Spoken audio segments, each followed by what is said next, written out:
Good evening everyone. My topic is about mapping our daily life in the contemporary world. In this paper, I discuss how globalization is connected to things that I use every day, like a smartphone, coffee, and t-shirt. Part 1, Tracing Global Connection. First, let me discuss the global connection of this item. For smartphone, the design made from the United States and different parts are made in the different countries. So before the phone reaches, it already involves several countries. For coffee, the beans come from the Vietnam, Brazil, or Cambodia. The beans harvest and export and distribute before it can buy. For t-shirt, the cotton may come from the country that can be made in the another, and the t-shirt can be sweat in another country. After that, it is shipped to a store.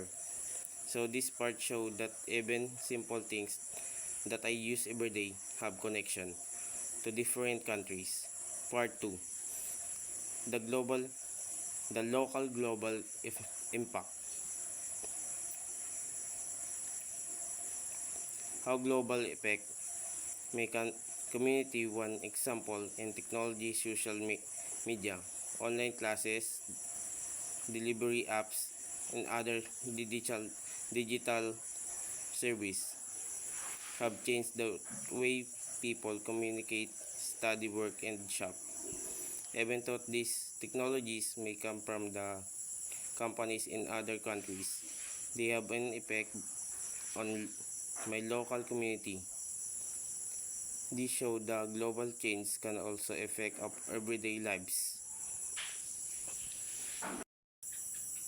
Part 3, Student Reflection. For the last part, reflected on my studying the contemporary world is important.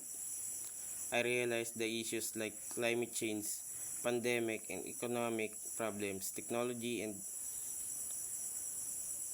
do not stop the national boards. As a student, understanding this globalization can help and become more important to responsible. Also help understand how events happening in other countries can affect my own community. Closing. So overall, my paper showed that globalization is already part of my everyday life. My smartphone, coffee, and clothes and technology have connection to different people and countries. Through this activity, learn that the global world is actually connected on my daily life.